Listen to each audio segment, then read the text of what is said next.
Sir 5 సంవత్సరాల నుంచి ఏదైతే నిర్లక్ష్యానికి వదిలేశారో ఈ దాదాపు 80-90% కంప్లీట్ అయింది. ఎక్కడ కూడా చెక్కు చెదరలా యాజ్ ఇట్ ఈస్ గా ఉంది. అంటే మన నిర్మాణం కానీ అంతా కూడా బాగానే ఉంది.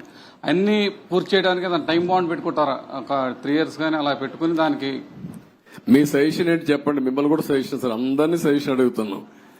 దాన్ని మీరు ఇచ్చే మంచి సూచనలు తీసుకొని ఆర్డర్ ఆఫ్ ప్రియారిటీ పెట్టి we will prepare action plan. Galla పెట్టి ఖాళీ అయిపోయింది, ట్రెజరీలో ఏమి లేదు, డబ్బులు లేదు, అప్పులు విపరీతంగా చేసేశారు. ఇవన్నీ వ్యూలో పెట్టుకొని ఏం చేయాలో స్టెప్ బై స్టెప్ వర్కౌట్ చేస్తాం. Mic media sir, what is going to be fate of Rushikonda Beach Palace? What's going to be? Will it be quoted as a monument of corruption? That's what you want. What is your suggestion? You give me idea. Sir, you are the CM, sir. నేను I am the CM. You are the citizen of. నువ్వు ఒక media responsibility ఉంది నీకు కూడా. నన్ను అడగడమే కాదు, నిన్ను కూడా చెప్పమంటున్నా. ఏం చేస్తే ఇలాంటి వాళ్ళని శాశ్వతంగా సమాజం నుంచి వెలేస్తామో అలాంటివి ఆలోచించాలి. మీరు ఒకటి ఆలోచించండి, ఇక్కడ డబ్బులు లేవు. 500 కోట్ల రూపాయలతో రిషికొండ కొండను కొట్టేసి రిషికొండ అంటే ఏంటి? ఋషులు అక్కడ తపస్సులు చేసిన ప్రాంతం అది.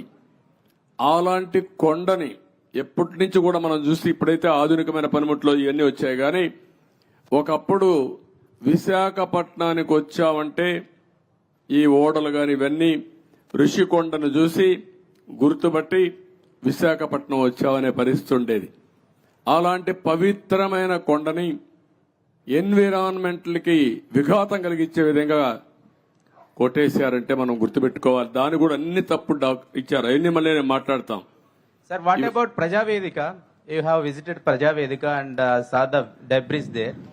Are you going to remove the debris and reconstruct the Prajavedika same place, or are you going to make it as a museum? ఏం చేయాలి నువ్వు చెప్పు. నువ్వు నిన్ను అడిగితే మీరంతా ఏంటంటే నన్ను క్వశ్చన్స్ అడుగుతున్నారు, నేను మిమ్మల్ని క్వశ్చన్స్ అడుగుతున్నా. ఇప్పుడు మీరు ఆన్సర్ చేయండి. నాకు ఏం చేస్తే బాగుంటుంది. ఇప్పుడు మా మిత్రుడు ఇచ్చాడు శ్రీనివాస్ ఒక మాట. అమరావతి ఉద్యమం 1631 రోజులు. 1+6+3+1 11 అన్ని అంకులు కలిపితే జగన్కు వచ్చిన సీట్లు 11. అంటే 2 సరిపోయినాయి. ఇదే దేవుడు రాసిన స్క్రిప్టు, ఇది దేవుడి స్క్రిప్టు. అక్కడికి చాలలేదు. ఈ 11 ఇవ్వడం కూడా కరెక్టా లేదా చర్చ జరగాల్సిన అవసరం ఉంది. అందుకే నేను మిమ్మల్ని అందరినీ కోరుతున్నా. కొన్ని ఇక్కడ మాకు కూడా కొంతమంది ఇబ్బందులు వచ్చాయి.